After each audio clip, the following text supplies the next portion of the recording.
다른 나라에 팔려가 노예가 된 한 청년이 있었습니다. 성품 좋은 주인을 만나 고생 안 하는 노예도 있다는데, 이 청년의 주인은 성품이 혹독하여 온갖 고생뿐 아니라 옳지 않은 일도 서슴지 않게 시키는 사람이었습니다. 몸이 힘든 것은 참아 보겠는데 옳지 않은 일까지 맡는 것은 양심이 허락하지 않았습니다. 그렇지만 노예로 사는 이상 어쩔 수 없었습니다. 지금까지도 그랬지만 앞으로도 죽을 때까지 그렇게 사는 수밖에 다른 도리가 없었습니다. 그에게는 어떤 소망이 있었을까요? 아무 소망도 없는 삶이 바로 노예의 삶입니다. 그러던 어느 날 집에 손님이 왔습니다. 처음에는 주인 손님인 줄 알았는데 알고 보니 이 사람은 주인의 손님을 가장해서 이 노예인 이 청년에게 몰래 메시지를 전하러 온 사람이었습니다. 메시지의 내용은 이랬습니다. 이 청년은 원래 본국의 왕자였습니다. 그런데 그가 아주 어렸을 때 전쟁이 났고 신하들은 왕자를 살리기 위해 평민 가족에 입양을 한 것입니다. 그러다가 어쩌다 보니까 적국의 노예로 팔려 지금에 이르게 되었다는 것입니다. 그런데 그로부터 몇 년 뒤에 본국의 유력 인사가 나라의 인재들을 모아 독립할 준비를 했습니다. 그런데 독립할 준비를 하다 보니까 왕의 필요성을 느꼈고, 그래서 실종된 왕자를 수소문했더니 여기에 있다는 소식을 듣게 되어서 사실 확인을 위해 이 사람이 온 것입니다. 지금은 확인만 하고 돌아가지만 왕자를 구해낼 방법을 찾아 다시 올 테니 그때까지 잘 참고 계시면 꼭 돌아오겠다는 약속을 하고 갔습니다. 자, 이해되시죠? 자, 이 일이 있은 후에 청년의 삶은 어떻게 되었을까요? 1. 이전과 별 다르지 않게 똑같은 마음으로 여전히 노예로 살았다. 2. 겉으로는 똑같이 노예였지만 그 마음에는 큰 변화가 있었다. 2번까지밖에 없습니다. 답이 뭘까요? 2번이죠. 1번이라고 생각하시는 분 계세요? 신분도 생활도 나아진 것이 없이 똑같이 노예였지만 그 마음의 변화가 그를 똑같은 사람으로 놔두지 않았다는 것입니다. 자, 그 마음에 어떤 변화가 있었을까요? 그 마음에 생긴 첫 번째 가장 큰 변화는 아마 소망이었을 것입니다. 이전에 그에게는 소망이라는 단어 자체가 없었습니다. 노예로 태어나 노예로 평생 살다가 노예로 죽는 사람에게 무슨 소망이 있겠습니까? 주인이 시키면 하고, 주인이 하지 말라고 하면 멈추고, 주인이 죽으라고 하면 죽어야 하는 게 노예이기 때문에 노예에게는 어떤 소망도 있을 수 없습니다. 그런데 이 소식을 들은 후에 그에게는 소망이 생겨났습니다. 여러분, 노예에게 소망이 생겨났다는 사실은 너무나 엄청난 사실입니다. 생활은 여전히 똑같은 노예지만 그가 품은 소망이 그를 전혀 다른 사람으로 만든 것입니다.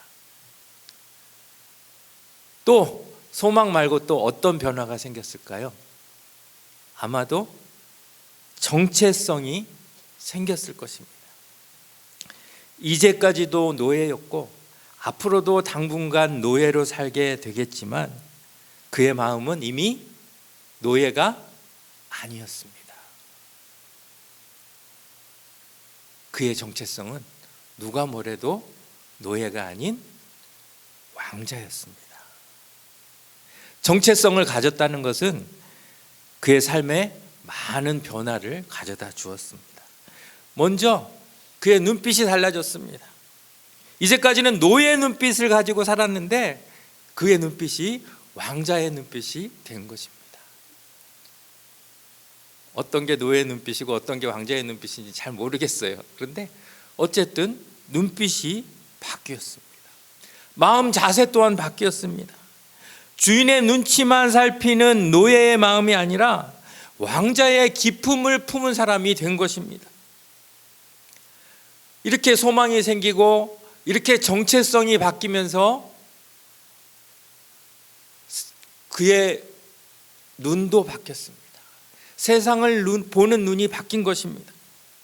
세상이나 환경은 그대로입니다. 전혀 바뀌지 않았습니다. 그런데 정체성이 바뀌니까, 소망이 안에서 생겨나니까 세상을 보는 눈이 달라진 것입니다. 노예의 눈으로 봤을 때는 불평과 짜증만 있었던 상황이 왕자의 눈으로 보니까 별거 아닌 것처럼 느껴졌다는 것입니다. 동료 노예가 자기에게 불이익을 주면 낙심하고 실망했을 텐데 이제 왕자의 정체성을 갖고 보니까 동료 노예 정도는 자기의 상대가 아니에요. 그러니까 그냥 그래, 너는 그래라 용납하고 받아주게 되었다는 것입니다. 주인과의 관계도 달라졌습니다. 예전에는 주인의 말 한마디에 일희일비하면서 목숨을 걸었는데 왕자의 관점으로 보니까 주인의 불공평에도 여유 있게 대응하게 된 것입니다. 여러분, 이것이 소망의 힘입니다. 소망이 있고 없고,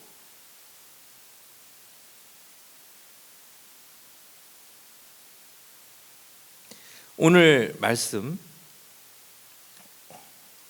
저는 이 갈라디아서 5장 5절을 읽으면서 깜짝 놀랐어요.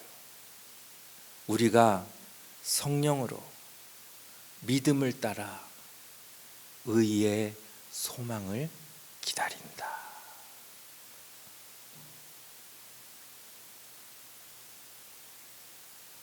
그리스도인이라면 이 범주에서 벗어날 사람은 아무도 없습니다. 그리스도인은 지금 다 이런 상황인 거예요. 성령으로 믿음을 따라 의의 소망을 기다리는 사람들이 그리스도인이라는 거예요. 그런데 영어로 보니까 조금 달라요.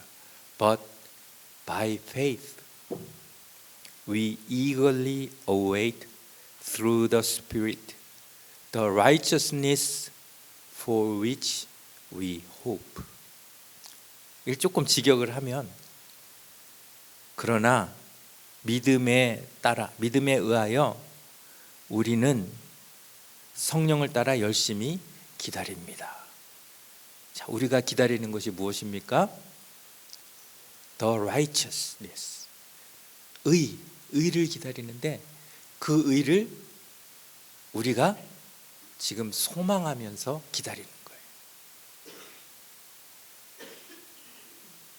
우리는 지금 그 의를 기다리는 삶을 살고 있는 것이에요. 그런데 이 의는 이미 이루어진 의입니까? 아니면 아직 안 이루어진 의입니까?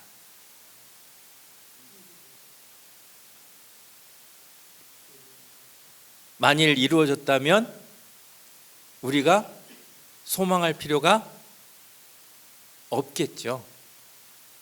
이거는 아직 안 이루어진 의입니다. 그래서 아직 이루어지지 않은 의이기 때문에 우리가 이 의에 대해서 전혀 모릅니까? 그건 아니에요.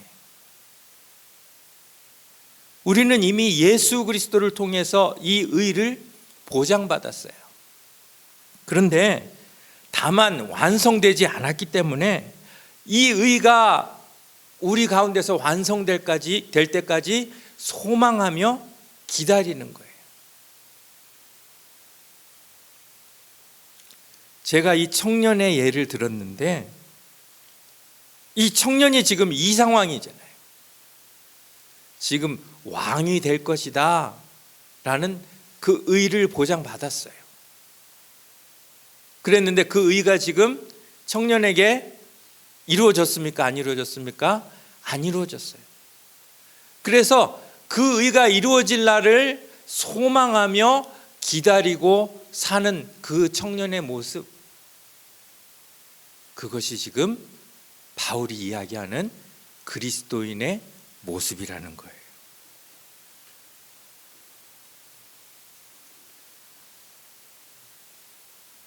여전히 노예로 살아가야 하지만 소망하는 의가 있기 때문에 노예 생활이 노예처럼 느껴지지 않는 이 청년의 상태, 그것이 그리스도인의 삶이라는 것입니다.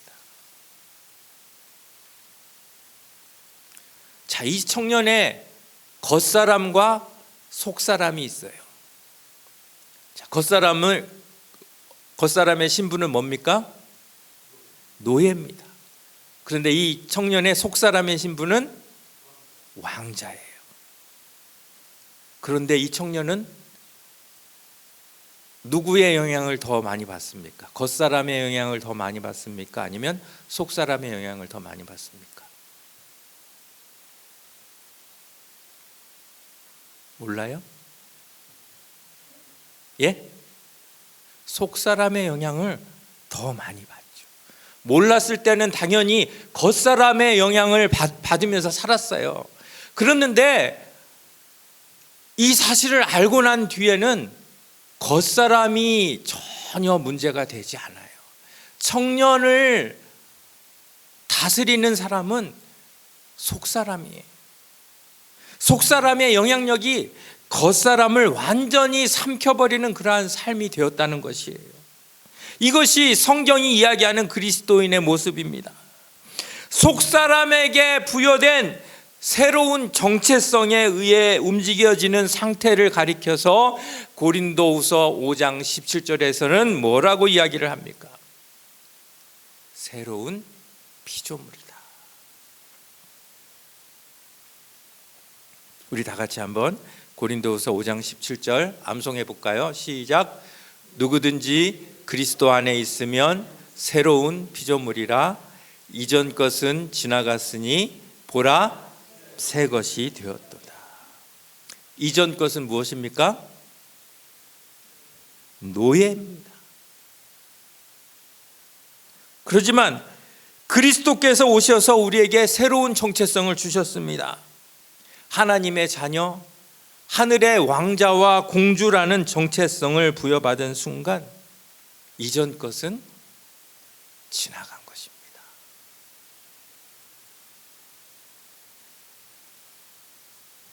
그렇기 때문에 새로운 피조물은 더 이상 겉사람의 영향력을 받지 않습니다.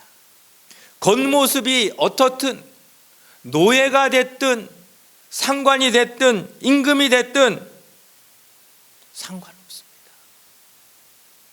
새 사람은 그리스도께서 주신 그 새 사람의 정체성을 품고 사는 사람입니다. 이 이야기를 가리켜서 우리는 복음이다 라고 이야기합니다. 우리 다 같이 복음 다시 한번 복음이라고 합니다. 복음이 뭡니까? 죄의 종으로 살던 우리에게 손님이 찾아온 이야기입니다. 복음은 노예의 전역상에 특식이 나온다는 그 정도 소식이 아닙니다. 주인이 특별한 선물을 준다는 그 정도 소식이 아닙니다. 복음은 우리의 진짜 신분, 우리의 진짜 정체성이 무엇인지를 알려주는 소식입니다. 복음은 우리가 더 이상 노예가 아님을 선포하는 말씀입니다. 복음은 소망이 없는 우리에게 소망을 주는 소식입니다. 복음은 더 이상 겉사람이 아닌 속사람의 영향력 아래에 우리를 거하도록 만드는 소식입니다. 그래서 복음을 이야기할 때마다 우리의 출발이 어디서부터 출발합니까? 우리가 원래 어떤 사람이었습니다. 그런데 현재는 우리가 이렇게 살게 되었습니다. 그렇지만 장래에는 이렇게 될 것입니다. 마치 그 손님이 그 청년에게 찾아와서 해준 말처럼 복음의 원칙은 똑같습니다. 우리는 원래 하나님의 형상으로 지음받아 하나님의 대리자로 땅을 정복하고 다스리며 땅에 충만하라는 사명을 받은 자유인이었습니다. 하지만 어느 순간 죄의 노예가 되어 죄의 명령에 따를 수밖에 없는 신분이 되었고 그 죄의 결과로 우리는 영원히 죽을 수밖에 없습니다. 하지만 그렇게 아무 소망 없는 노예 상태에서 절망 가운데 있는 우리에게 예수 그리스도께서 찾아오셨습니다. 그리고 우리에게 더 이상 노예가 아닌 왕자의 정체성을 회복시켜 주셨습니다. 이것이 복음이에요. 그런데 복음이 여기서 끝나면 될까요? 안 될까요? 이 청년이 왕자예요. 당신 왕자예요. 그러니까 앞으로 왕자로 살아가세요. 거기서 끝나면 될까요? 안 될까요? 안 돼요. 근데 우리는 지금 그냥 예수 그리스도를 통하여 구원받은 거기에서 복음을 그냥 끝내고 있어요. 더 중요한 것은 오늘 말씀처럼 우리가 소망하는 의를 기다리며 왕자로서 살아가는 것입니다. 그 의가 당장 완성되는 것이 아니라 우리가 땅에 사는 동안에는 기다리면서 죄의 영향력 아래에 있지만 그리스도께서 회복시켜 주신 우리의 정체성과 소망을 우리 속사람 가운데 품고 기다리면서 새 사람으로 살아야 됩니다. 거기까지가 복음이에요. 그렇기 때문에 우리의 삶에 변화가 일어나지 않는다면 그 복음은 반쪽짜리 복음이 될 수밖에 없어요. 정말 우리 안에 소망이 있다면, 정말 우리 속사람 가운데 새로운 정체성이 부여됐다면 우리는 이 청년처럼 이전과는 다른 삶을 살아야 합니다. 비록 동료 노예들과 같이 생활을 하고 있지만 그들과 전혀 다른 레벨의 삶을 살았던 이 청년처럼 우리도 이 세상에 섞여 살지만 이 세상 사람들과 전혀 다른 레벨의 삶을 살아야 하는 것입니다. 여러분 믿으십니까?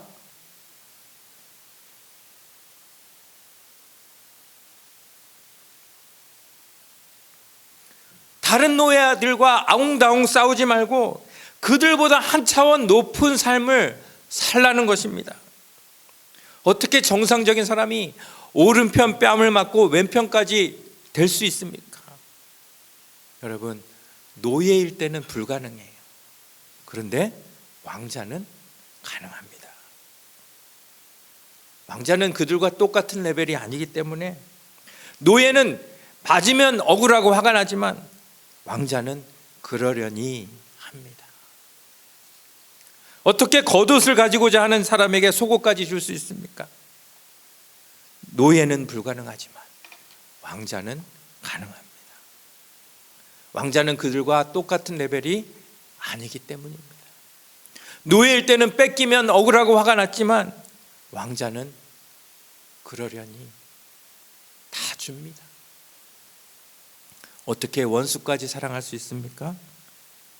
노예들끼리는 서로 원수도 되고 친구도 되고 하지만 내가 왕자라면 굳이 원수 만들 필요도 없고 잘잘못을 따질 필요도 없습니다.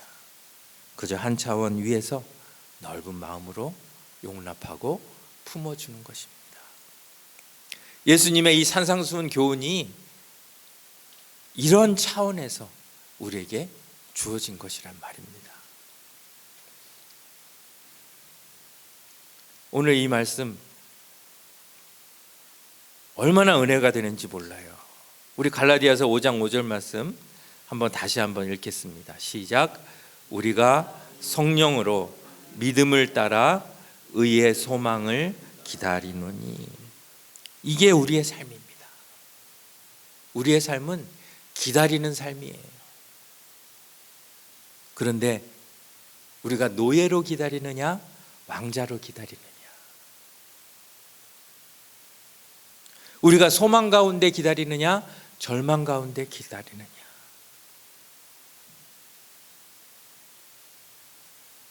거기에 우리의 행복의 열쇠가 있습니다.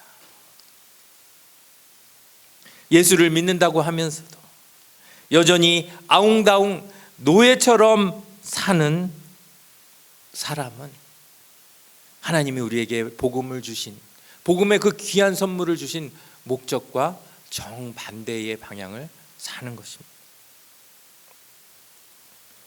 왕자라는 것 사실을 알고도 1번처럼 그냥 여전히 노예로 살아가는 그런 사람이 있다면 그만큼 어리석고 안타까운 일이 어디 있겠습니까?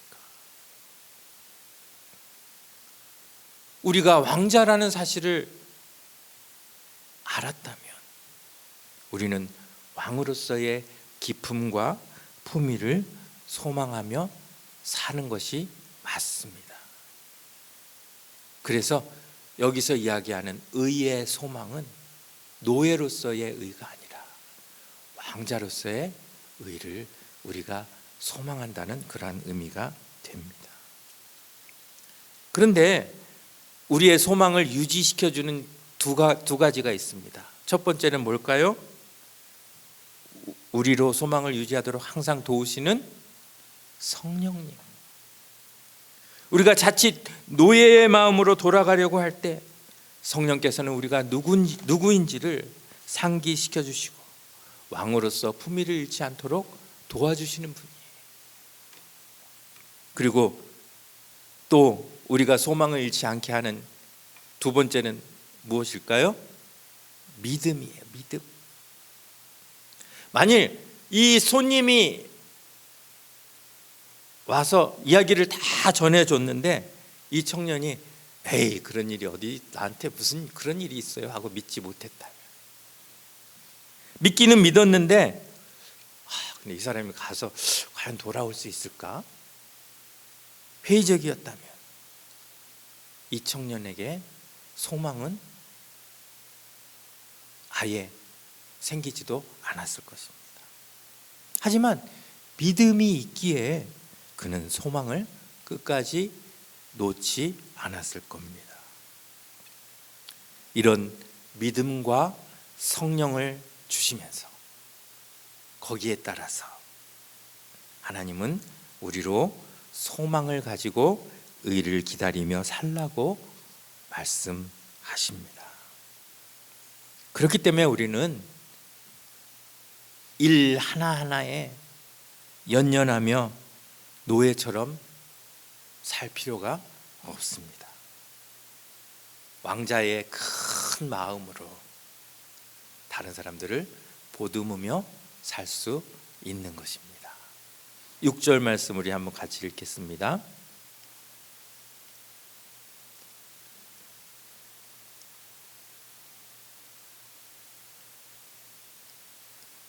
(6절) 말씀입니다. 시작. 그리스도 예수 안에서는 할례나 무할례나 효력이 없으되 사랑으로서 역사하는 믿음뿐이니라. 노예는 대상을 가려서 사랑하지만 왕자는 모든 사람을 사랑으로 품어주는 사람입니다. 여러분, 얼마나 멋진 삶입니까? 우리 구원받은 후에 너 구원받았어? 하나님이 탁 데려가시는 것이 아니라 우리를 이 땅에 남겨서 뭘 하라고?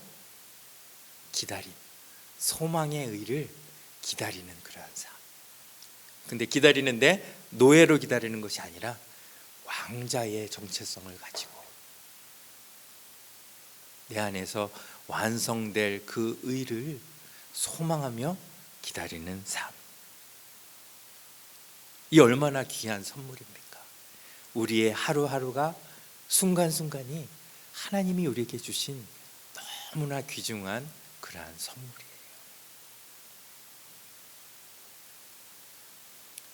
자, 가능하면 우리 갈라디아서 5장 5절의 말씀을 다 암송했으면 좋겠습니다. 우리 다시 한번 같이 읽겠습니다. 시작.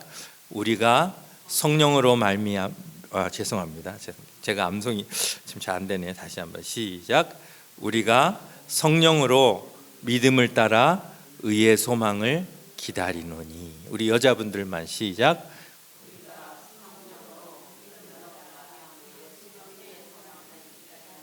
예, 죄송합니다. 제가 잘못된 영향력을 미쳤어요. 말미암아는 없습니다.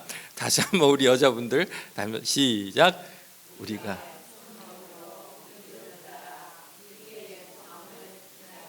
우리 남자분들 시작. 우리가 성령으로 믿음을 따라 의의 소망을 기다리노니. 이 말씀을 통해 우리 삶의 목표와 우리의 정체성을 다시 한번 돌아보고 남은 삶을 노예가 아닌 왕의 아들과 딸로 기품 있게 살아가기로 결단하시는 저와 여러분들 되시기를 간절히 바랍니다. 하나님